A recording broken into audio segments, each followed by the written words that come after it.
il veut qu'on comprenne que nous avons notre part. Dieu ne veut pas nous enseigner, il ne veut pas nous former en nous faisant croire que nous n'avons aucune responsabilité. Ce n'est pas possible. On doit comprendre que nous sommes responsables. Amen. Maintenant, nous sommes nés dans l'ignorance. L'apôtre Paul dit que tout homme est né dans l'ignorance. L'ignorance, ça veut dire le contraire de la connaissance. Et c'est pour ça qu'on a inventé l'école. Mais l'école, ce n'est pas l'homme qui l'a inventée. L'école, ça a existé dans le ciel, car dans le ciel, il y a une école. Et si nous pensons que quand on va arriver là-haut dans le paradis, et qu'on va se la couler douce, là, comme ça, dans le royaume des cieux, où tout est merveilleux, c'est une erreur. Dieu est le Dieu de la connaissance. Dieu ne s'arrête pas en cours de chemin au niveau du savoir. Dieu est un être qui veut nous enseigner. Dieu a vu sur la terre un homme qui était droit, un homme qui était d'une intégrité extrêmement importante. Cet homme, il a existé avant Moïse, avant qu'il y ait la loi sur le Sinaï. Et cet homme, c'est Job. Job qui était un patriarche. Nous ne savons pas grand-chose de lui, mais son histoire, elle commence, on va le lire, dans Job, chapitre 1, son histoire commence par ce texte. Dès le départ, Dieu nous met au parfum au sujet de Job. Dans Job, chapitre 1, verset 1, il nous est dit « Il y avait dans le pays d'Uth un homme qui s'appelait Job. » D'ailleurs, ce passage, il pourrait s'adresser à nous. Il y a dans cette cité un homme, une femme, et même un enfant. Et cet enfant ou cet homme intègre et droit craignait Dieu. Alors, voyez, si à cette époque-là, le Christ n'était pas encore venu et qu'il craignait Dieu, le livre des Proverbes n'était pas encore écrit. Dans les Proverbes, il est dit la crainte de l'Éternel est le commencement de la sagesse et de l'intelligence. Et Job, lui, il existait bien avant, bien des siècles avant. Il n'y avait ni les 10 commandements, il n'y avait ni l'histoire de la grâce, il n'y avait rien, il y avait simplement une chose, c'est la crainte de Dieu.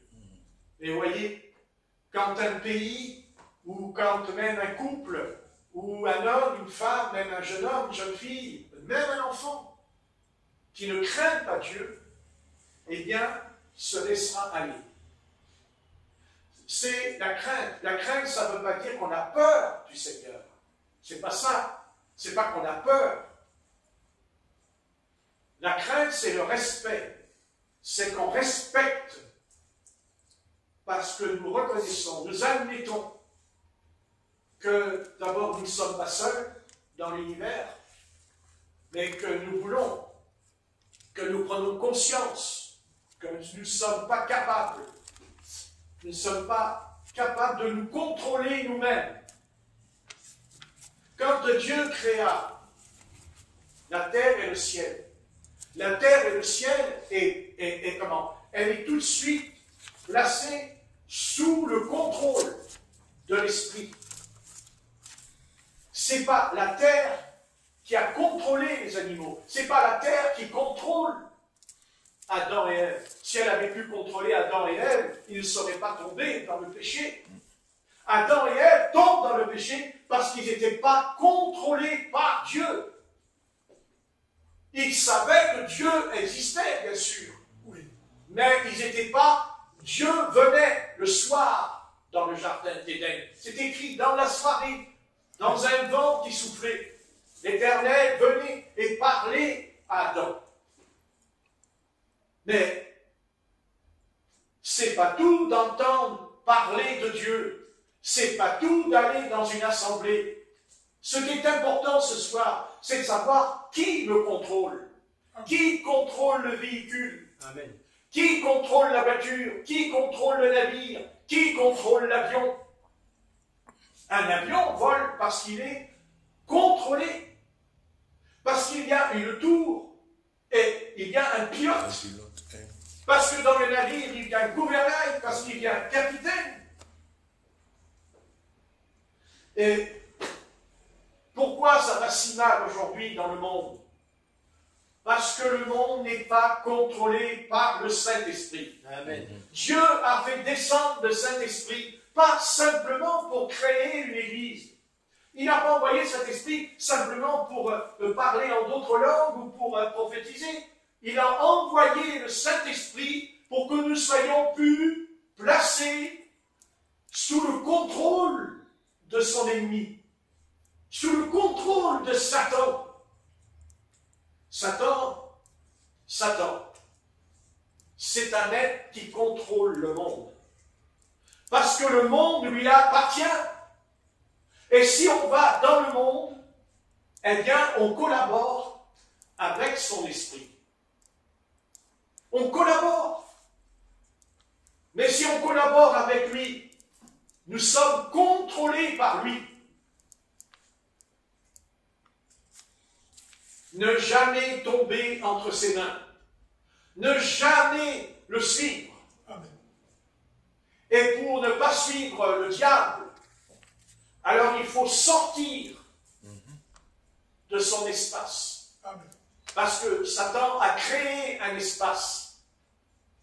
Mais il ne peut pas créer un espace plus grand. L'espace du Créateur est plus grand. Parce que c'est Dieu qui créa Satan. C'est lui qui a créé, il n'était pas Satan. Heureusement. C'est ça que Satan voulait. Et c'est ce que Satan veut ce soir.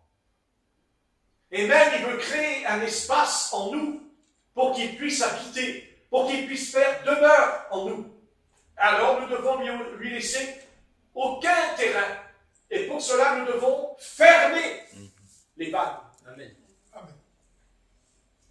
Le Seigneur Jésus dira une parole très étonnante. Il dira, quand un démon est sorti d'un homme, il s'en va. Il dit, il va errer dans le désert, mais il revient.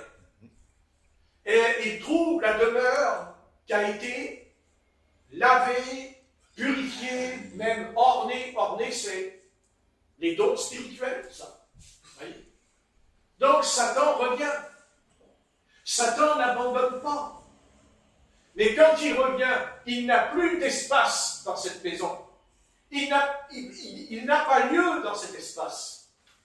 Il n'a même pas un cagibi pour lui. Car dans un appartement, il y a la chambre, la salle à manger, la salle de bain, et il y a aussi le cagibi. J'en ai deux. Mais le cagibi, quand je rentre dedans, c'est pas ma salle à manger. C'est-à-dire que je ne peux pas vivre dans un cagibi. Je peux déposer les objets, mais je ne peux pas y vivre. Parce que c'est l'espace. Il est trop petit. Mais Satan, lui, n'a pas besoin d'un grand espace pour entrer. Le cagibi lui suffit humblement. Pourquoi? Parce que quand il rentre dans le cagibi, même s'il n'est pas dans la salle à manger ou dans la cuisine, il y est quand même. Parce que sa présence est dans la maison. Mais maintenant, Satan ne veut pas simplement entrer, il veut contrôler. C'est ça le but qu'il poursuit depuis des siècles. Bien sûr, il n'y arrive pas à 100%. Il a peut-être 99%, mais pas 100%. Parce que le 1% qu'il n'a pas, c'est nous. C'est nous. Et ça le dérange. Parce qu'il est conscient que s'il n'a pas un espace tout entier, il veut tout entier la chose pour régner. Parce que l'orgueil de Satan, c'est pas seulement de dire il est orgueilleux. Non, c'est qu'il veut régner. Parce qu'il veut régner, parce qu'il sait que son Créateur a régné sur lui pendant un temps. Mais à cette époque-là, il était soumis parce qu'il était contrôlé par l'Esprit de l'Éternel. Et tant qu'il était placé sous ce contrôle, il a été un chérubin parfait. Il a été un chérubin protecteur. Et Dieu lui a donné des dons, tels que le don de la musique, pour faire chanter les chorales dans les lieux célestes. Car ce n'est pas donné à tout le monde de pouvoir faire chanter les chorales célestes. Dieu l'a placé au-dessus de tous les anges. Chérubin protecteur, chérubin d'onction. C'est le seul ange qui pouvait donner l'onction. C'est écrit. Amen. Chérubin d'onction. Et dit dans Louis II, chérubin aux ailes déployées. Oui. Les ailes, c'est quoi? Ben justement, c'est l'onction, se déplace, elle vole. Et quand l'Esprit de Dieu est descendu dans la Genèse au chapitre 1, il dit, il planait au-dessus. Mais c'était le néant, le vide. Voyez? C'était le néant. Même, il y avait la terre, elle était informe et vide. Parce qu'elle n'était pas contrôlée par l'Esprit de l'Éternel. Parce qu'il y a eu un chaos.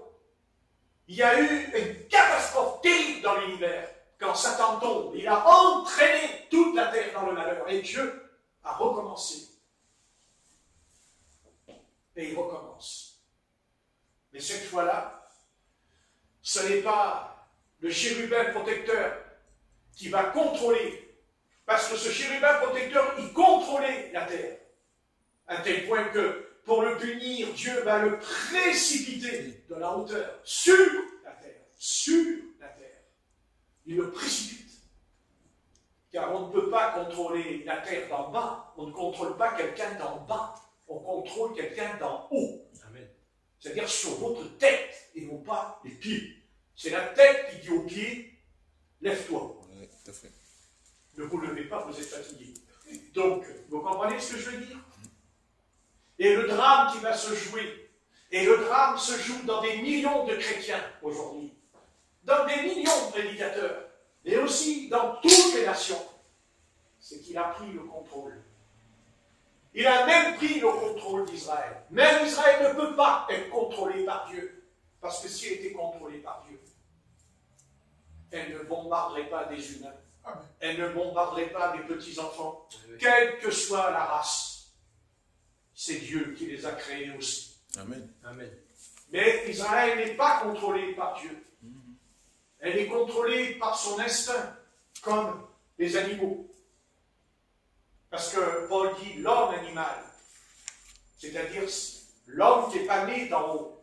C'est son instinct qui le conduit. Amen. C'est comment vous expliquer? C'est parce que son intelligence est ternie, aveuglée par les ténèbres. C'est pour ça que quand l'Esprit descend, l'apôtre Paul dit que quand on prie en langue, notre intelligence, elle est stérile.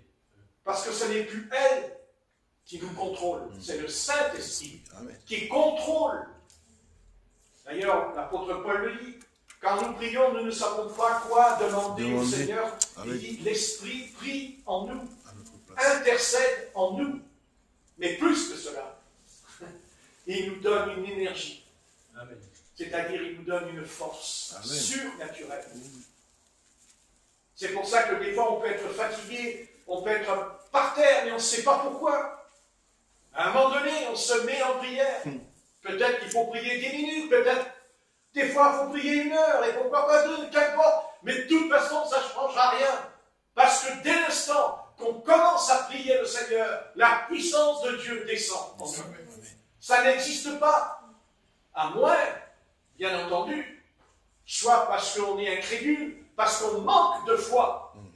La puissance de Dieu, elle descend non pas seulement parce que c'est écrit dans la Bible, mais parce que Dieu nous demande un acte de foi. Amen. Quand l'Éternel dit au peuple d'Israël, dans la bouche du Seigneur, dans les Actes au chapitre 1, il dit, vous recevrez une puissance, le Saint-Esprit viendra sur vous, mais il dit, attention, vous devez m'obéir. C'est-à-dire, rester dans Jérusalem. Amen. Ils auraient pu partir, et ils partiront. Ils partiront parce que c'est ce qu'il leur a dit dans Matthieu, sur la montagne des Oliviers. Allez dans toutes les nations. Vous voyez? Mais il l'a dit, c'est écrit dans Matthieu 29. C'est écrit, ou Matthieu 28. C'est écrit. Mais Dieu leur dit après, non, vous ne partez pas. Il leur a dit, allez, et après il leur dit, non, vous ne partez pas. Parce que s'ils étaient partis sans cette puissance, ils auraient échoué. Parce qu'ils n'auraient pas été contrôlés. Pourquoi on est très attiré par l'apôtre Paul? On parle de l'apôtre Pierre, mais on parle des apôtres, mais quand on dit l'apôtre Paul, qu'est-ce qui fait que quand on dit l'apôtre Paul, notre intelligence, là, elle est saisie? C'est parce que lui était placé sous le contrôle de l'Esprit. L'apôtre Paul, c'est un homme qui est contrôlé à 100% par le Saint-Esprit. Il n'y a pas 1% en lui où il n'est pas contrôlé. Et croyez-moi, il l'a enseigné à l'église primitive. Ah, ça, il l'a enseigné. Même la phrase est tellement profonde qu'il est dit, quand il part en mission, il dit « L'Esprit de Jésus ne nous permet pas d'entrer en Béthanie. »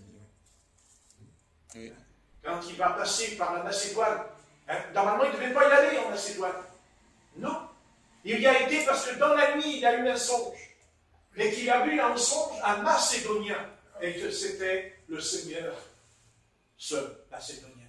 C'était lui qui l'a vu. Mais oui, et alors il va y aller. Oui, il va y aller. Il rencontrera la marchande de pourpre au bord de la rivière. Vous voyez ce que je veux dire? Chaque chose se met en place. Mais j'aimerais insister. Est-ce que nous sommes contrôlés par Christ? Est-ce que nous sommes contrôlés par Satan, mais aussi par la chair? Parce que nous ne devons jamais mettre de côté la chair. Car il n'y a pas que les démons, il y a la chair, l'homme charnel. Mais justement, l'apôtre Paul dit dans l'épître aux Galates, qu'est-ce qui fait? Qu'est-ce qui offense la chair? L'esprit de Dieu. Puisqu'il dit quel rapport il y a entre l'esprit et la chair. Quel rapport? Il n'y en a pas. Et il y en a pas. Et c'est ça notre combat. C'est ça la lutte qui est en nous pendant des années de conversion. Bien sûr, il y a aussi l'adversaire. Il lance des assauts, il lance des attaques. Elles peuvent être des attaques physiques, des attaques mentales. Il attaque aussi notre foi dedans. Mais ce qu'il veut surtout, ça il le veut, c'est qu'on doute de sa présence. C'est parce qu'il veut nous contrôler. Parce que quand on est contrôlé par le Seigneur, on est entré dans la présence divine. Amen. Il n'y a pas de Dieu s'il n'y a pas sa présence. Dieu n'existe pas si sa présence n'existe pas. Dieu est vivant. Mais il est vivant en se manifestant. Et pour nous définir sa présence, pour essayer de nous amener dans cette présence qui est dépourvue de tout esprit d'idolâtrie. Parce qu'il y a Dieu et les dieux dans la Bible. Les dieux. Et nous savons que les païens adoraient les dieux. À tel point que Paul le dira, quand il est à Athènes, il y avait une inscription d'un Dieu inconnu. Et donc Paul dira, mais justement c'est de lui que vous sortez, de ce Dieu. Mais maintenant je vais vous l'enseigner, ce Dieu, bien sûr. Et il a même un nom, ce Dieu. Il s'appelle Yeshua, le Machia. Vous voyez ce que je veux dire? Amen. Les choses sont très claires. Dieu ne nous demande pas de croire comme ça, parce que les dieux, parce qu'en vérité, votre Paul dit, il n'y a pas d'idole. Parce que c'est pareil, il dit non. Il dit, vous adorez les démons. Les démons. Ève, dans le jardin d'Éden, elle ne s'est pas fait avoir. Elle s'est laissée avoir. Parce qu'elle avait envie de connaître autre chose de Dieu. Parce que quand on n'est pas spirituel, on a toujours envie d'aller voir ailleurs. On a toujours envie de connaître autre chose. C'est pour ça que Paul dira dans Timothée 4, verset 1, première épître, il dit des doctrines de démons. Parce que nous pensons que Satan est un idiot. Nous pensons que Satan, c'est un imbécile. Non, Satan est loin d'être un idiot.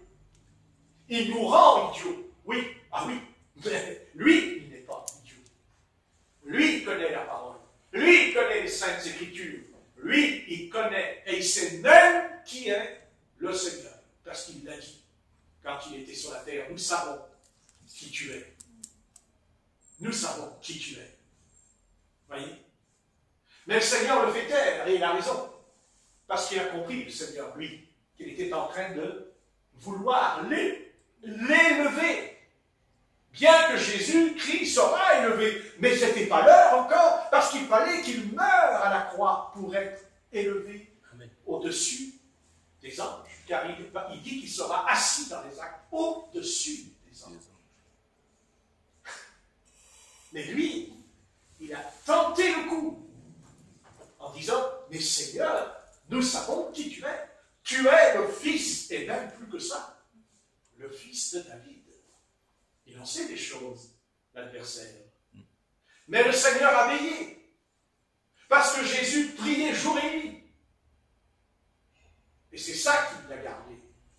Parce que quand il priait, son Père Céleste lui disait, tu sais, demain, tu vas rencontrer un zèbre qui va te dire que tu es mon fils.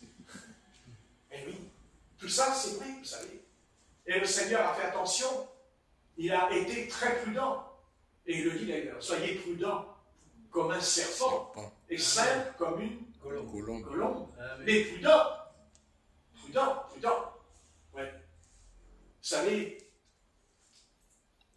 quand le Seigneur a dit à ses disciples dans Luc, au sujet des démons, puisqu'il dit que 70 disciples sont revenus vers le Maître, et ils ont dit quoi? Ils n'ont pas parlé de doctrine. D'abord, elle n'était pas encore établie, la doctrine apostolique. Simplement, la doctrine du Seigneur à l'époque, qui sera toujours la vraie et la seule doctrine qui va surpasser toutes les doctrines. C'est la vérité. Amen. Qui combat le mensonge. Et la vérité, c'était quoi? C'est que le Seigneur Jésus est venu pour dévoiler les démons. C'était pour que les démons sortent de leur tanière. Amen. Et c'est pour ça qu'ils crient, les démons, quand ils le voient. Parce qu'ils sont... Vous voyez ce que je veux dire? C'est Satan. Satan ne les contrôle plus. Le diable ne les contrôle plus. Et non. Quand le Seigneur va chasser le démon dans l'enfant épileptique qui le jette dans l'eau et dans le feu, qui le jette dans l'eau et dans le feu? C'est un démon. Le père, il ne sait pas, mais vous comprenez, c'est un démon qui a jeté ce gosse dans le feu, qui jetait le gosse, c'est-à-dire le suicide, le tuer, et voulait tuer cet enfant. Pour amener le père dans la souffrance jusqu'à la fin de sa mort. Un seul démon peut détruire une nation. Un seul démon peut détruire un peuple. Un seul démon qui se manifeste sur une ville, il peut la détruire à lui seul. Parce que ce sont des esprits mauvais et méchants. On n'a rien à attendre des démons. Leur nature est corrompue. Ils sont maudits. Et Dieu les a maudits. Et leur prince aussi a été maudit dans la Genèse, au chapitre 3. Ouais. Voilà.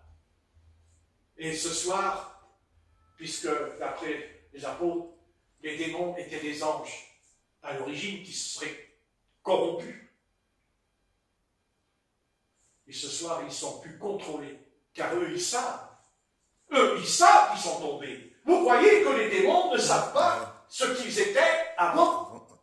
La Bible ne dit pas que Dieu a créé Satan pour qu'il soit Satan. Non, il a créé un chérubin protecteur. Il a créé les anges, qui sont ses amis, à son service. Et heureusement, qu'il y en a encore la moitié qui ce soir sont soumis à lui. C'est-à-dire au Seigneur, heureusement. Parce qu'ils auraient pu tous tomber. Ils auraient pu tous suivre cet adversaire terrible. Mais ce qui prouve que même les anges ont le libre arbitre. Parce qu'ils ont eu un libre arbitre. Il est dit que les fils de Dieu virent que les filles des hommes étaient belles et les prirent pour femmes. Ce qui enfanta les géants de l'Antiquité. Mais pas tous. Mais ceux qui ont commis cet acte, ils existent aujourd'hui, mais ils sont enfermés dans un abîme. Ce que dit l'épître de Jude. Mais qu'ils seront lâchés à la fin des temps, sur la terre. Heureusement que Dieu contrôle. Heureusement que Dieu contrôle. Heureusement que quand je monte dans l'avion, le pilote il ne perd pas la tête. Parce que l'avion il va se cracher, soit dans l'eau, soit sur la terre. Heureusement qu'il y a un capitaine dans le navire qui contrôle, qui a le gouvernail en main. Autrement, le bateau il allait se fracasser contre les rochers. N'est-ce pas? Avec tous ceux qui sont dedans. Avec tous ceux qui sont dedans. Parce que s'il n'y avait que le navire qui se pète la figure, c'est pas grave. Le matériel, c'est pas grave. C'est comme une voiture. Les gens ils pleurent parce que leur voiture elle est foutue. Mais il n'y en a pas un qui est mort et blessé dedans. Parce qu'il y avait une grâce. De ressentir vivant. N'est-ce pas? Voilà. Mais pourquoi aussi il y a eu un accident? Parce qu'il y a une perte de contrôle. Que ce soit lui ou même celui qui est en face, c'est toujours une perte de contrôle. Un manque d'attention, de concentration. Voyez? Et je voudrais bien que nous comprenions, et que je comprenne aussi, moi, dans ma vie, que je ne dois pas me laisser contrôler par l'ennemi. Je ne dois pas me laisser contrôler même par des personnes qui lui appartiennent. Parce que ça s'appelle le satanisme. Parce qu'il y a le satanisme. C'est très important de comprendre ces choses. Alors, Job était contrôlé par le Seigneur. Mais à un moment donné, il va perdre l'équilibre.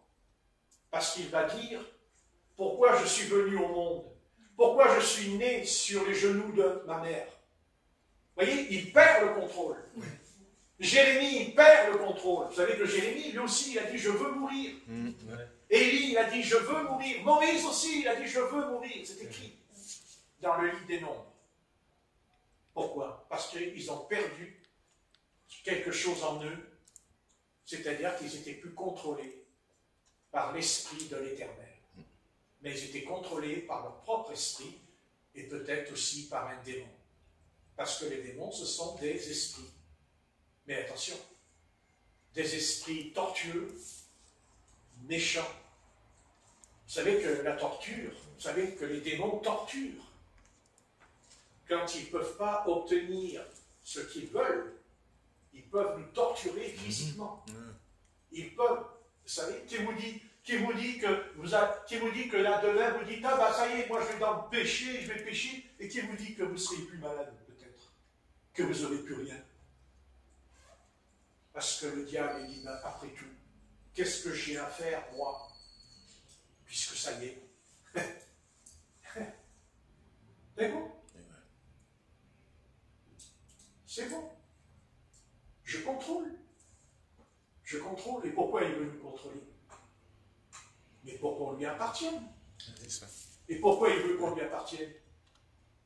Pour nous faire venir dans son royaume. Pour qu'on aille dans son empire. Pour faire de nous ses sujets. Pour faire de nous ses instruments. Pour accomplir le mal. Car plus il y en aura des hommes qui le suivent, plus il y aura le mal. Les armes nucléaires qui existent ce soir,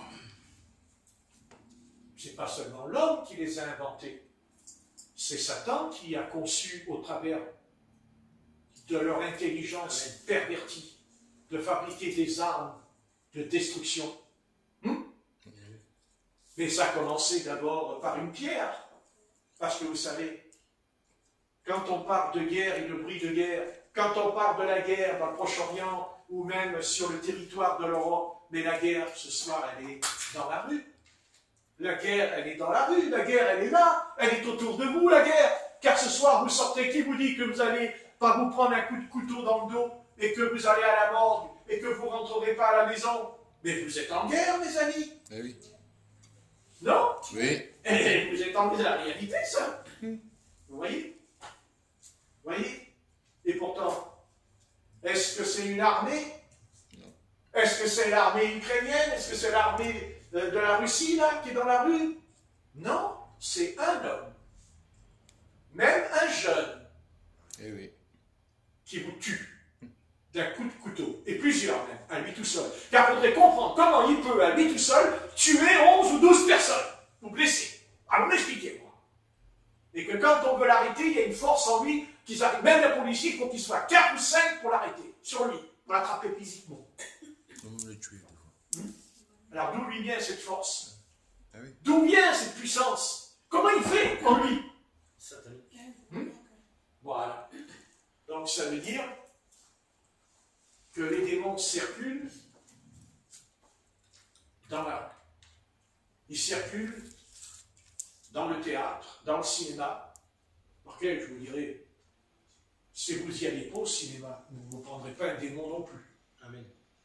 Et puis, si on se prend un démon dans la rue à coup de couteau, c'est peut-être aussi parce qu'on n'a pas prié le matin, et on n'a pas lu la Bible, et parce qu'on n'a pas donné sa vie au Seigneur. Oui. Ça aussi, il faudrait le dire. Hein, Oui, oui. Voilà, d'accord. Parce que le Seigneur nous a promis de nous protéger quand même. Amen.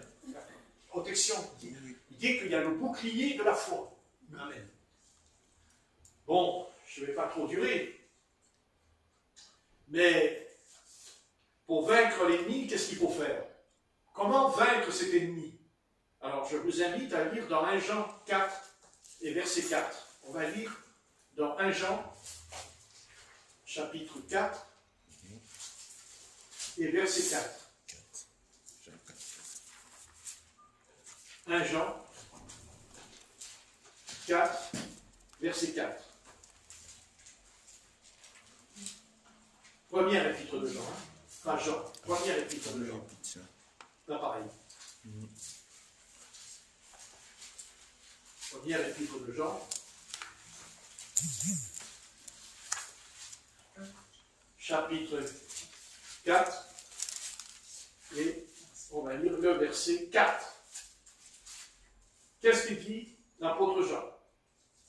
Petit enfant, vous êtes de Dieu, et vous les avez vaincus, parce que celui qui est en vous est plus grand que celui qui est dans le monde. le monde. Amen. Que faut-il retenir par ce verset? Quand je vous dis comment on peut vaincre Satan, eh bien vous avez là un passage, la parole qui vous dit, vous, petit enfant, je vous signale qu'il n'est pas dit prophète, il n'est pas dit prédicateur, il n'est pas dit apôtre, il n'est même pas dit enfant, il est dit petit enfant. Non. Donc, vous voyez un peu petit. Oui. Comment on peut combattre Satan? On est tellement petit. Et pourtant, c'est parce que le jour où on a compris que nous sommes petits, alors vous êtes de Dieu. Amen. Et ça, c'est important ce soir. Vous êtes, nous sommes de Dieu. Nous appartenons à Dieu. Amen. Nous sommes de Dieu. Amen. C'est clair ou pas? Amen. Si c'est pas clair, je répète, jusqu'à minuit. Monsieur. Jusqu'à minuit, je répète. Bon anniversaire. Donc, c'est clair et net. Amen. Est-ce que ça ne vous fait pas plaisir que Amen. Dieu vous dit, Amen. vous êtes de Dieu? Amen. Amen. Alléluia. Pourquoi? On préfère nous dire, vous êtes de Satan peut-être? Non, non. Non, vous êtes de Dieu. Et parce qu'on est de Dieu, que l'apôtre Jean dit, et vous les avez vaincus. Qui vous avez vaincu? Les démons. Les démons. Les démons. Pas un démon, les démons. Amen. Vous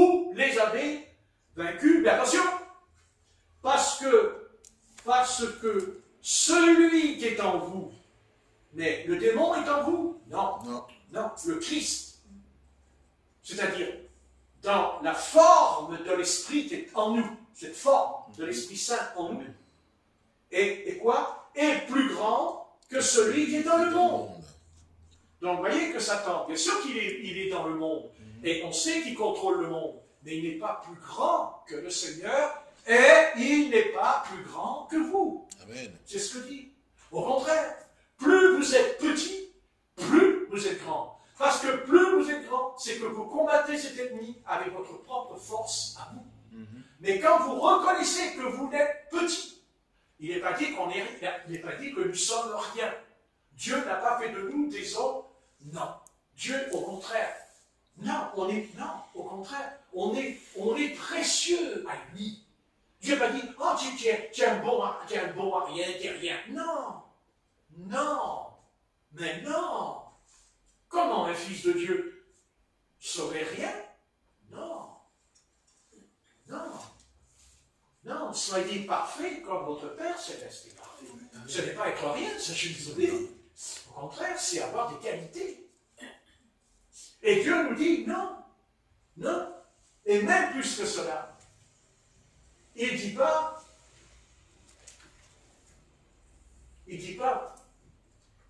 vous allez les vaincre. Vous les avez vaincus. Ça veut dire quoi? Avez, c'est pas le futur, c'est pas le présent, c'est le passé. Vous les avez déjà vaincus. Attention, c'est formidable de savoir que les démons ne peuvent plus nous vaincre.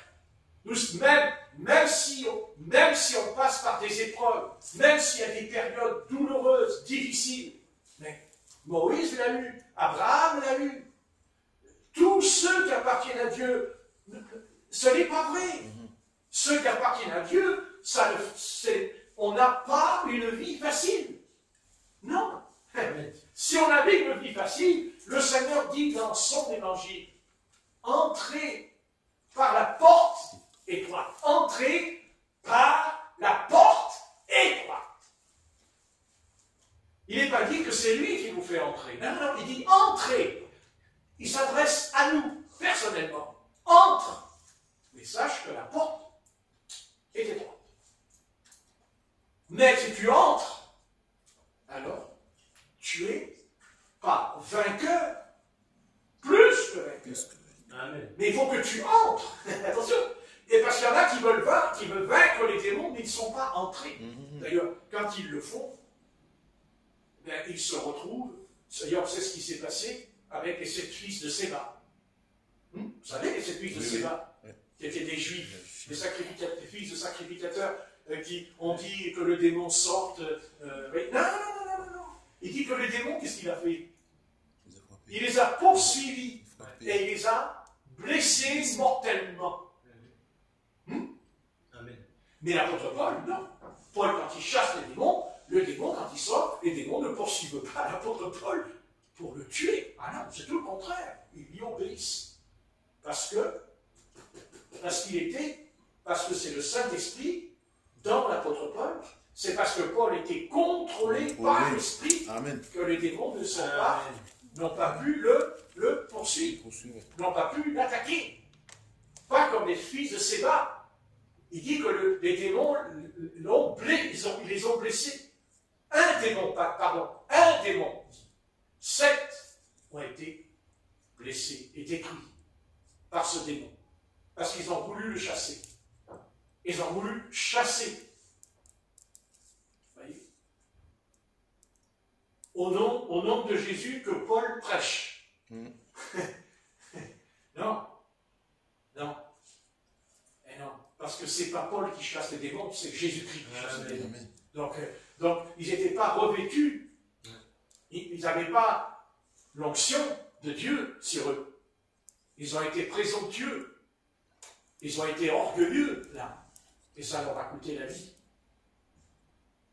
Parce que dans leur vie, ils n'avaient pas vaincu leur péché.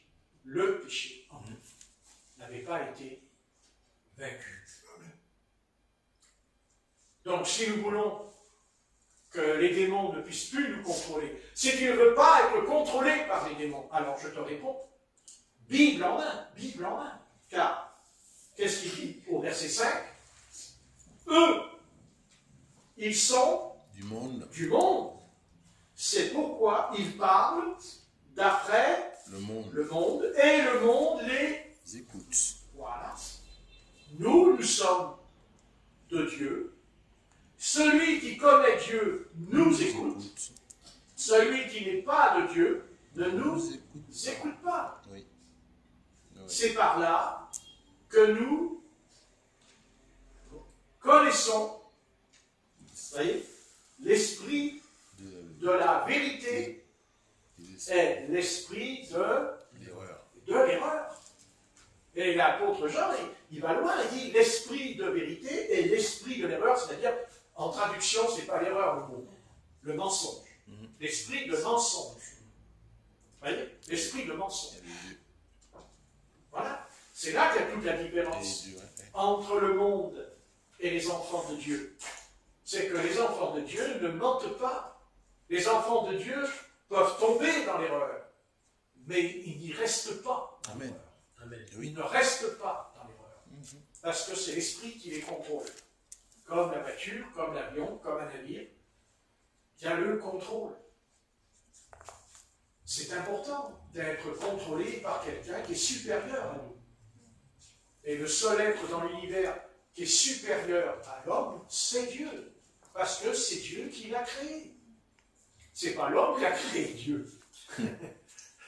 L'homme, il n'a pas créé Dieu, il a créé les dieux. Oui, ça, mais pas Dieu.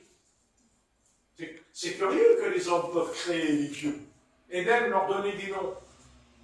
Comme Dagon, Moloch, Baal, le dieu de la fertilité sexuelle. C'est curieux que chaque dieu fait des choses. Hein? Mais nous, on n'adore pas un dieu. On adore Elohim, Adonai. C'est-à-dire Elohim, Seigneur, ou Seigneur Elohim, créateur de toutes choses. Et je ne veux pas tomber, et je ne veux pas ouvrir une porte, et je ne veux pas créer un espace, même pour un démon. Et s'il y en a deux, c'est encore pire. Mais s'il y en a 4 ou 5, ça veut dire que l'espace est encore plus large et plus grand pour lui. Et quand on tombe dans le péché, on a ouvert un espace. Mais il est petit. Parce que c'est d'abord un démon. Mais si on continue l'espace, le terrain s'élargit. Donc il y en aura pour 2, 3, 4 et même une légion. C'est ce que dira l'homme de Gadara. Quel est ton nom? Légion. Oui, mais si le gars, il a une légion de démons, quand on sait ce que c'est qu'une légion romaine dans le chiffre, 6000. Oui, 6000 démons. Il faut croire qu'il y avait un espace énorme. Satan occupait le terrain. Le terrain. Car n'oubliez pas que votre corps, c'est un terrain. Parce que Dieu a toujours eu. Dieu, il sait que la terre, elle est entre les mains de Satan. Il le sait. Et Satan sait, il a dit, le monde m'a été donné. Mais il sait, Satan, qu'il y a un morceau de terrain. Un morceau de terrain qui ne lui appartient pas. C'est Israël. La terre d'Israël. Ça ne lui appartient pas. Mais il a toujours voulu s'en emparer. Quand on parle de la guerre en Ukraine, c'est aussi un terrain. Mais ça ne fait pas autant de mal, ça ne fait pas autant de bruit que quand on parle d'Israël. Hein? C'est pas la même chose. Hein? Parce que c'est une question de terre. Comment on dit? L'Ukraine, c'est pas, la terre de l'Ukraine n'appartient pas à l'Éternel. Elle appartient à Satan. Mais pas la terre sainte. Car l'Éternel dit, ôte tes sandales.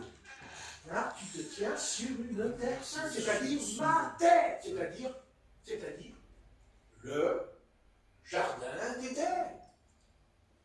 Le jardin d'Éden. Oui, parce que Satan avait déjà possession de toute la terre dans la Genèse, sauf le jardin d'Éden. Attendez, comment il a fait pour entrer dans le jardin? C'est ça. Satan. Il était sur la terre. Dans Ézéchiel 28, je te précipite, astre brillant, fils de l'aurore. Oui. Je te précipite. Ça, c'est avant que la terre devienne tohu et bohu, le chaos. Donc Satan habitait sur la terre. Mais il n'était pas encore entré dans le jardin d'Éden. Parce que c'était le paradis qui était sur la terre, pas dans le ciel. Ouais. Et c'est pour ça qu'il y a un combat. Pourquoi il va y avoir? Qu'est-ce qui va se passer, à votre avis, en Israël et avec tous les ennemis d'Israël autour d'Israël? Que se passe-t-il? Et c'est parce que le monde arabe, parce que la déclaration de tous les Arabes, il faut effacer Israël de la carte. Mais quand on dit effacer Israël de la carte, c'est pas seulement effacer les enfants, les hommes. Non, c'est que la terre n'est plus la terre d'Israël. Ce morceau de terre n'est plus le jardin d'Éden. Non. La Bible dit qu'il y avait Éden. Mais dans Éden, il y avait un jardin, vous direz, où Dieu plaça l'homme pour le cultiver. Amen. Et ce que Satan veut ce soir, ce qu'il voudra jusqu'à ce qu'il puisse y arriver. Et il va tout faire pour y arriver. Parce qu'il viendra lui-même. Et nous le savons. Il s'appelle l'Antéchrist. L'Antéchrist. Parce que Satan ne veut pas simplement récupérer la terre d'Israël. Il ne veut pas simplement récupérer. Il veut tuer. Il veut détruire ceux qui habitent là, dans la terre. C'est pas n'importe qui. C'est pas n'importe qui habite ce morceau de terre. C'est la semence d'Abraham. La semence d'Abraham. C'est-à-dire la semence de Dieu. Eh oui. Et cet adversaire va tout faire, et nous sommes entrés dans cette conjoncture. Oui. Il va tout faire jusqu'à détruire ce qu'il a fait le 7 octobre. Le 7 octobre 2023. Mais il a cru qu'il allait réussir. Parce que l'attaque a été lancée. Il ne voulait pas simplement en arriver. Il ne voulait pas simplement ça. Il pensait qu'ils allaient s'emparer de tout le pays d'Israël. L'attaque que la Ligue arabe a lancée, c'était ça. Mais Dieu le dit, non. Non.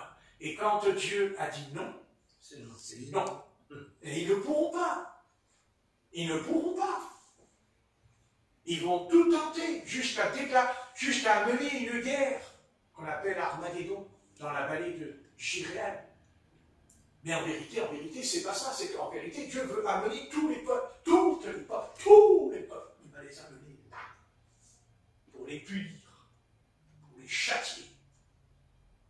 Parce qu'ils ont maudit Israël. Car Dieu dit à Abraham, celui qui te maudit sera maudit. Et c'est pour ça que l'Iran a intérêt à réfléchir avant de faire mumuse avec les petits engins. Parce que vous savez, Dieu n'a pas besoin d'Israël pour rayer l'Iran de la carte. Dans la nuit, il peut y avoir un tremblement de terre. Non pas sur 7, mais sur 15. Vous savez ce qui va se passer? Ils vont tous descendre vivants Dans le trou. au fond de la terre. Amen. Attention, car l'événement que je vous ai dit qu'il va y avoir une explosion, parce que je vous ai dit qu'il y aura une grande explosion, il y aura une explosion terrible sur la terre. Ça, je le sais. Peut-être que c'est ça. Peut-être que c'est ça. Parce que, qu'ils fassent bien attention. Nous, on le sait. Et on sait qu'on est dans le juste, parce qu'on sait, même s'il y a tout contre eux, ce soir contre Israël. Ah non, non. Parce que Dieu, les avions, les temples, ce sont des béquilles. Ce sont des béquilles pour Israël. Comme un paralytique, quand il se lève, il ne peut pas marcher, il prend des béquilles. Mais Dieu va dire, tes béquilles, j'en ai pas besoin. Je dis un mot. Un mot. Comme il a dit le Seigneur. Comme l'a dit le centurion, dis un mot. Dis un mot. Amen. Et mon serviteur est Guéri. est guéri. Mais Dieu, dans la nuit, il peut dire un mot. Et il ne peut pas balayer l'Iran. Il peut rayer. Je ne le souhaite pas. Parce qu'il y a aussi des enfants. Je ne suis pas là pour dire, je veux comment dire, pas de haine en nous. Mais qu'il ne joue pas avec l'Éternel des armées. Qu'il ne joue pas à ce petit jeu ce soir et demain. Dieu n'a pas besoin des Américains. Dieu, il fait trembler la terre. Il pose son doigt. Rien que sur ce morceau-là, il y a tout qui va partir en fumée. En quelques minutes. Oui. Parce qu'un tremblement de terre, ça dure 1 minute. Et ceux qui le vivent, ils ont l'impression que ça a duré long. Ils ont intérêt à se tenir. Je le souhaite pour eux. Je le souhaite pour tout le Proche-Orient. Et je le souhaite même pour toutes les nations. Parce que si jamais ça arrive, ce petit truc-là que je vous dis, d'ailleurs, ce ne sera plus un petit truc. La terre va trembler, les nations vont trembler. Si c'est l'Éternel lui-même, j'ai dit qu'il le fait, ils vont trembler. Parce que là, ils vont commencer à comprendre qu'on ne joue pas, qu'on n'est pas en Russie, on n'est pas en Ukraine, là. On est dans des affaires qui est dans ce livre, la Bible, qui est un livre d'histoire, mais d'expérience, car la Bible est faite d'hommes et de femmes qui ont fait des expériences, parce que Dieu leur a donné la foi. C'est ce que dit l'Épître aux Hébreux. Amen. La foi est une démonstration des choses qu'on ne voit pas. Allez, oui. Alléluia. Alléluia. Qu'ils ne fassent pas les malins et les petits rigolos. Parce que là, si jamais ils tirent, là, il n'y aura pas de pitié de la part du grand Dieu des cieux. Il n'y aura pas de pitié. Ah non, il n'y en aura pas. Parce que Dieu ne peut pas, et ne peut pas, fermer les yeux. C'est impossible. Parce que ça voudrait dire que toutes les prophéties, puisqu'il y a 175 prophéties au sujet de la fin des temps, ça voudrait dire qu'elles sont toutes fausses. Mais, parce que il y a 175 prophéties, il n'y en a qu'une seule qui ne s'accomplit pas, tout le reste s'effondre. Parce que la prophétie est basée sur un fondement. Le temple n'a pas été construit, il y a d'abord eu le fondement, c'est-à-dire qu'il faut creuser d'abord. Et c'est valable pour nous ce soir. Amen. Que ta maison n'est pas bâtie sur du sable, mais sur le roc. Amen. Mais il faut creuser. Creuser. Creusons. Amen. Amen. Mais c'est pas dans notre nature de creuser. Hein? On préfère ramasser que c'est déjà tombé sur le sol, parce que nous avons des arbres synthétiques qui nous fait tomber les pommes, les oranges, les poires par terre. Que c'est agréable. Mais Dieu ne veut pas seulement qu'on mange le fruit de l'arbre. Il veut que nous soyons nous-mêmes un arbre. Amen. Et non pas ce n'est pas le voisin qui doit porter mon fruit. Lui, elle ne le pourrait pas. Parce que je suis compliqué. C'est notre arbre, chacun d'entre nous, qui doit porter de bons fruits. Mais le fruit sera bon que si l'arbre est bon. Et si Israël porte de mauvais fruits, c'est parce que l'arbre est mauvais aussi. Pour eux, parce qu'il c'est mauvais. Très mauvais chez eux. Très mauvais. Parce que nous, que nous soyons mauvais, c'est compréhensible. Parce que nous sommes pas juifs. Nous, on ne grandit pas dans la Torah comme eux, tout petits. Non. C'est pour ça que le châtiment est plus redoutable envers son peuple.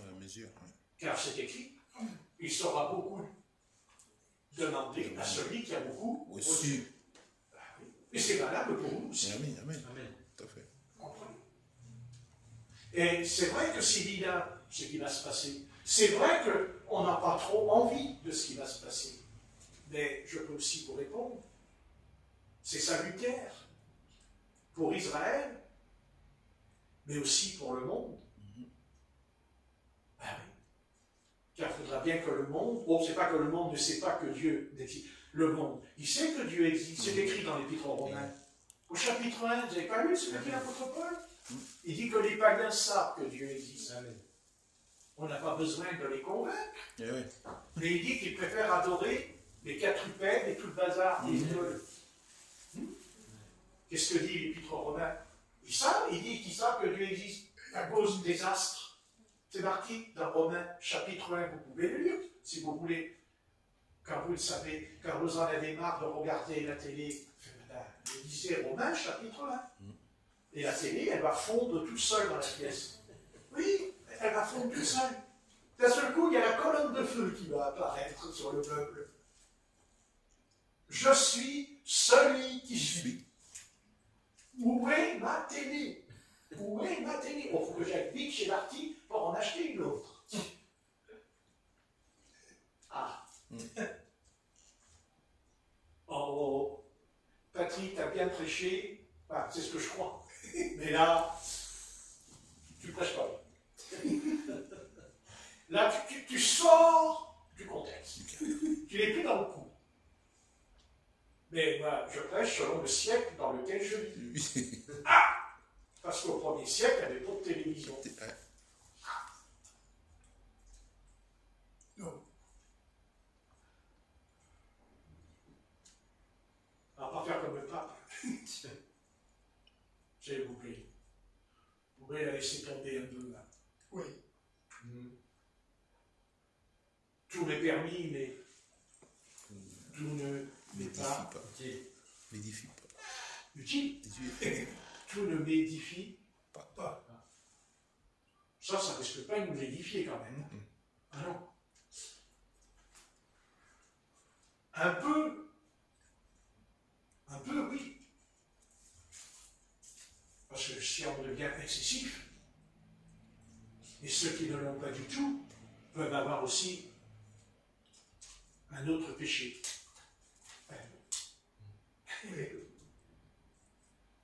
Et d'ailleurs, il y a un péché que quand on est tellement sain, il y a un péché qui vient en nous quand on est très sain. Nous n'avons plus la tolérance envers les autres. Hein? Non, mais ça ne vous est pas arrivé, ça? Non. Oh non. Oh ben non. Oh ben non. Oh non. Oh non, dans le brananisme. Oh, il y a une tolérance. Mais alors, une ouverture. Oh, mon Dieu, dans le brananisme, il y a tellement la sainteté. Oh là là, ne touche pas, ne goûte pas, ne fais pas. Et attention, tu vas aller en enfer, et t'es perdu, et ceci, cela. Oh là là, oh là là, là là. Et pardon, ça continue. Oh là là. Oui, bien sûr qu'on ne doit pas aller dans le péché, mais c'est sûr. Mais commence déjà par toi-même à ne pas y aller dans le péché. Amen. Oui, oui. Parce que vous savez, quand on n'est plus tolérant, quand on n'a pas de tolérance en nous, vous savez que normalement, hein, on a quand même un péché qui nous poursuit. Ouais. que quand on fait comme ça, quand on est très extrême, c'est que justement, on n'est pas délivré de son péché. Mais on ne va pas le dire aux autres. Ah non. Parce que ça, envers les autres, pas de pitié. Mais envers toi-même, c'est pas pareil. Oh, faut pas te percuter, mon fils. Tu es un petit pécheur. Mais toi, c'est pas pareil. Tu comprends, tu es faible. Mais l'autre, oui. C'est pas vrai? Est-ce que c'est pas vrai, ce que je suis en train de dire? Heureusement que nous l'avons compris, ça. Mais pas toujours. Car de temps en temps, ça revient, n'est-ce pas?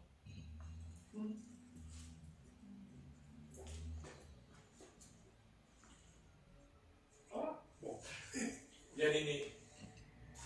Et il faut... C'est important. Et tolérant ne veut pas dire laisser tout passer. C'est pas ce que j'ai dit.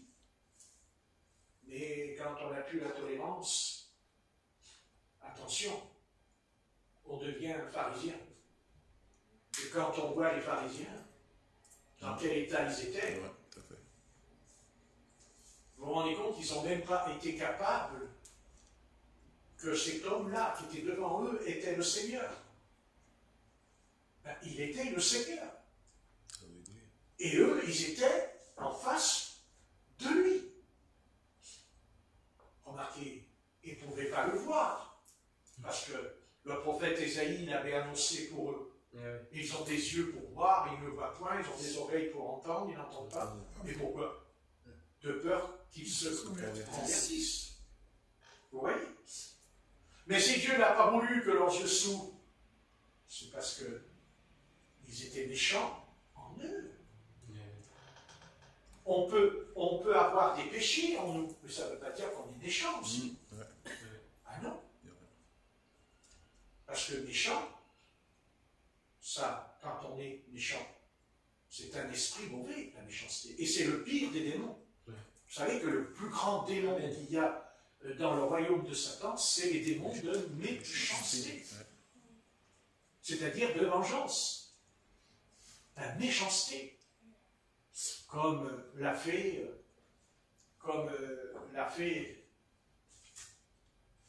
Judas. Pourquoi Judas va trahir le maître? Son maître, pas le maître, son maître. Eh oui, et il le trahit. Mais parce qu'il était méchant au fond de lui. On peut pas être bon dans son âme et trahir quelqu'un. Je vous ai dit tout à l'heure, un arbre, un bon arbre, produit de bon fruit. Et un mauvais, C'est c'est ce que je veux dire. Voilà. Ça n'est pas possible. Donc, voilà. Il faut comprendre. Il faut saisir.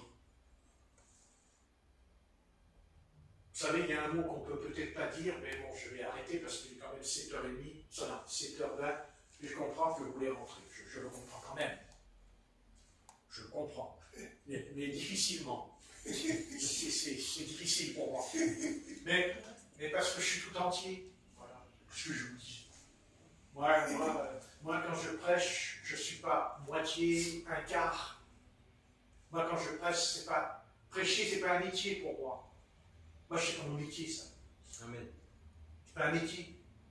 D'abord, un métier, c'est qu'on a un salaire pour commencer. Mais quand on a un salaire, on est quoi dans la vie? Un mercenaire. Un mercenaire. Et non pas un berger. C'est vrai que je suis long. Mais je comprends que, bien sûr que je suis long. Mais quand on regarde la télé pendant 3-4 heures, pourquoi c'est pas long? Pourquoi c'est pas long?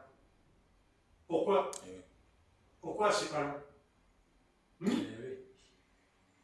Pourquoi qu'il y a des millions de chrétiens qui regardent la télé jusqu'à minuit, et même des fois à 3 heures du matin? Et alors, à ce moment-là, pourquoi il n'y aurait pas des réunions jusqu'à 3 heures du matin pour prier et lire la Bible? Peut-être que ça permettrait le réveil en France. Amen. Non? Eh oui, Amen. tout à fait. Ah. Parce que le réveil, c'est justement ce genre de phrase que je suis en train de dire.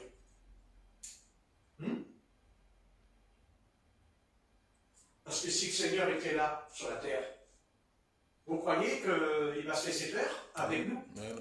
Certainement pas. Parce qu'il ne s'est pas laissé faire dans le jardin de Gethsémane. Non. Non. Ah non. Non. Il dit qu'il dormait. Il dit qu'il dormait à 3h30 du matin, c'est écrit. Et qu'est-ce qu'il fait le Seigneur? Il a la bonté, là, même. Oui. Il leur a dit, réveillez-vous. Oui. D'accord. Ah ouais? Ah ouais, mais attends, Patrick, on n'est pas au temps du Seigneur. Alors si on n'est pas au temps du Seigneur, bah, ça veut dire que le Seigneur il est mort alors. Et c'est pas le même Seigneur. Ça veut dire que le Seigneur n'existe plus. Là, ça nous arrange cette phrase. Hein. Combien de fois j'avais entendu même des pasteurs qui me disaient, oui, mais tu sais, il faut faire attention, on n'est pas dans le même temps. Ah bon, on n'est pas dans le même temps.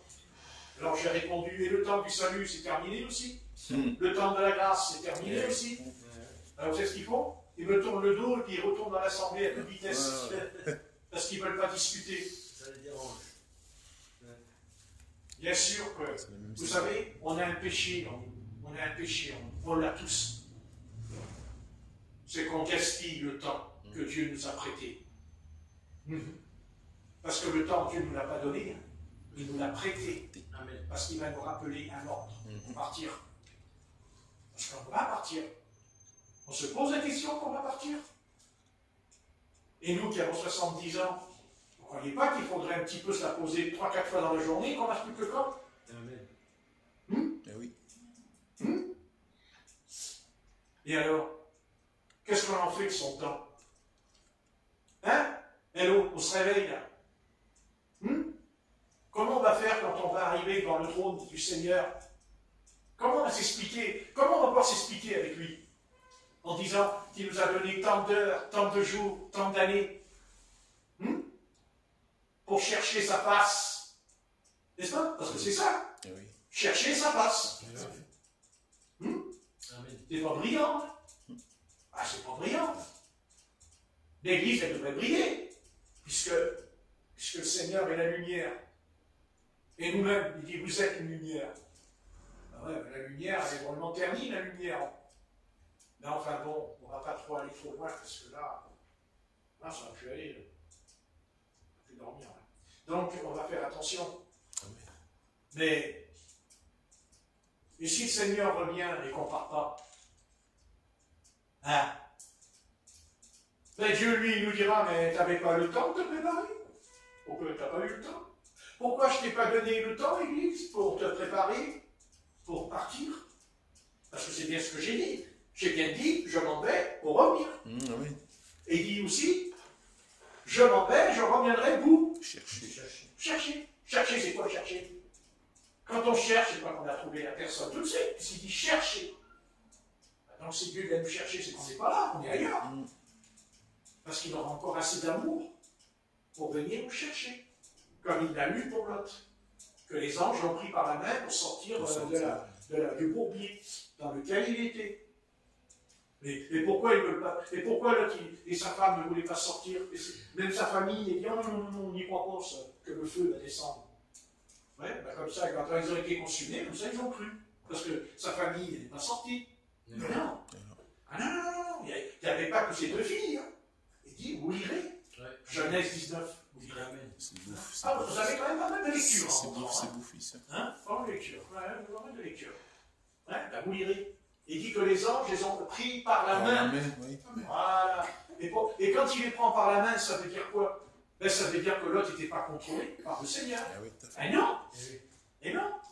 Ah non. Pourquoi il avait besoin de la main du Seigneur pour sortir? Puisque Dieu lui envoie même 2 anges.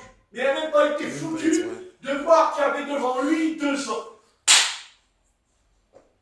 Mais il le savait que c'était des anges. Puisqu'il a dit, mes seigneurs. Il leur a préparé même Il a préparé un repas, comme d'ailleurs l'a fait Abraham. Abraham, oui, tout à fait. Amen. Préparer le chevreuil et tout. Amen. Il a lavé les pieds aussi. Donc il savait que c'était deux anges qui étaient là. Il le savait. Mais il était aveuglé.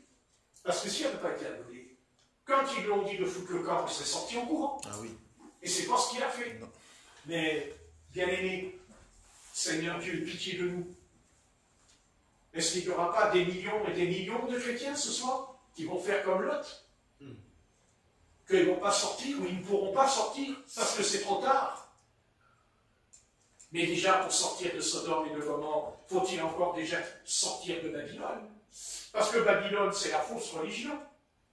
Babylone, c'est la religion organisée, dénominationnelle. Ah. Babylone, c'est pas le monde. C'est la religion. C'est la tour de Babel. Amen. Hein? N'est-ce pas? C'est ça qu'ils voulaient, Némrod. Ben oui. Bien sûr. Pour les détourner de l'éternel. Enfin, l'éternel, je vous l'ai dit tout à l'heure, de toute façon, il sait ce qu'on fait. Il a tous dispersés sur toute la terre. Et même, le matin, ils se sont réveillés, ils parlaient toutes les langues, ils ne se comprenaient plus. Ils ne se comprenaient plus, dis donc. Alors, par contre, nous aussi on parle en d'autres langues quand le Saint-Esprit descend. Seulement, il y a une différence. C'est que la Bible dit qu'on peut prier et on reçoit l'interprétation. Oui, Mais oui. plus que cela, tu parles en langue, je parle en langue, vous parlez en langue, on parle tous en langue. Certes, c'est vrai, peut-être qu'on ne comprend pas. C'est ce que dit l'apôtre Paul dans 1 Corinthiens 13. La langue des hommes et la langue des anges. C'est marqué. Amen. C'est marqué. La langue des hommes et des anges. Mais on ne comprend pas, c'est normal. Mais il y a une chose qu'on comprend. C'est qu'au moment où on parle tous en langue, si c'est le Saint-Esprit qui parle, c'est que nous sommes entrés tous dans la présence de Dieu. Amen. Nous sommes entrés dans la présence de Dieu. Oui. Et quand je dis que nous sommes entrés dans la présence de Dieu, ça veut dire que nous sommes entrés dans la tente d'assignation. Dans la tente. Dans le temple. Amen. On rentre dedans. Aujourd'hui, il y a des millions de croyants qui sont dehors, mais pas dedans. Parce que si on est dedans, eh bien automatiquement, nous sommes en contact avec la colonne de feu. C'est-à-dire, quand je dis la colonne de feu, même si on ne voit pas la colonne de feu, mais il y a une chose qu'il y a en nous, ah ça c'est sûr, c'est sa présence. Si, parce que la présence de Dieu, elle a, on va dire, un fruit en elle. La paix. Amen. Amen. Oui. La joie. Hein? On a une joie après. Amen. Une joie, des fois, qui peut même déborder pendant quelques minutes. Après, elle s'estompe, parce qu'on va remettre notre cerveau dans le lavabo. Que le lavabo est beau. Mais si on le lave, mais ça, c'est qu'un il lave le lavabo. Ah oui, il lave le lavabo. Et je vais monter tout à l'heure, et il y aura 2-3 tâches sur le lavabo. Non, tous les soirs. Tous les soirs. Je vais aller au ciel. Les détails. Non, Il faut nettoyer la maison. D'ailleurs, quand on nettoie sa maison, c'est qu'on nettoie déjà sa maison à l'intérieur. Amen. Ouais. Non, mais ça va ensemble. Amen. Amen. C'est vrai. Oui. Ah oui. Bon, c'est bon, on va... Voilà. En tout cas, je termine par cette phrase. Premièrement, vous priez, je prie, parce que nous voulons être contrôlés par le Seigneur. Amen. C'est-à-dire qu'on veut laisser aucun espace à Satan, en nous. Amen. J'ai dit aucun. Alors à ce moment-là, on vivra ce que le Seigneur a dit dans l'évangile de Marc. Quand un esprit sort, il s'en va, il revient. Amen. Mais pourquoi il revient? Mais pour retourner dans sa demeure, en nous. Mais il ne peut pas. Il ne peut pas parce qu'il y a la présence divine. Amen. Parce qu'il y a la présence du Seigneur en nous. Ah, attendez, vous recevrez le don du Saint-Esprit. Saint-Esprit, c'est ce qui est écrit. Non? Amen. On ne peut pas avoir le don du Saint-Esprit et en même temps le démon qui rentre dans notre vie. Je veux dire qu'à un moment donné, c'est l'un ou l'autre. Amen. Parce que les mélanges, Dieu, il n'en veut pas. Amen. Oui. Non, c'est pas possible, le mélange. Il n'existe pas dans les mondes. Ouais. Habiter. tu n'en mensureras point l'âne et le bœuf ensemble quand tu passes à charrue. Il ne veut pas, Dieu. C'est interdit. De mettre un âne et un bœuf pour tirer la charrue, c'est interdit dans le livre de Deutéronome. Amen. Ouais. Comme Dieu ne peut pas attacher deux hommes en nous. C'est-à-dire le vieil homme et le nouveau. De nouveau, hein. Amen. Seulement le nouvel homme, lui, pourquoi il est détaché du vieil homme? Mais parce qu'il porte le joug. Le joug. C'est-à-dire la discipline de la parole. Seule la parole nous enseigne la discipline. C'est la parole qui nous dit ça c'est un péché. Ça c'est le péché. C'est pas parce qu'on nous l'a dit seulement. C'est parce qu'on lit la Bible, et dans la Bible, il y a David qui est tombé dans le péché, il y a Saül qui est tombé dans le péché, il y a Adam qui est tombé dans le péché. Mais en même temps, quand il tombe, il y a les conséquences. Oui. Il y a les conséquences. Car ce que tu sèmes, Il récolte. tu le récoltes. Comprendez, espagnol? Amen. Comprendez? Comme il faut. Hein? Adios. Amigos. Amigos. Allez, on va prier.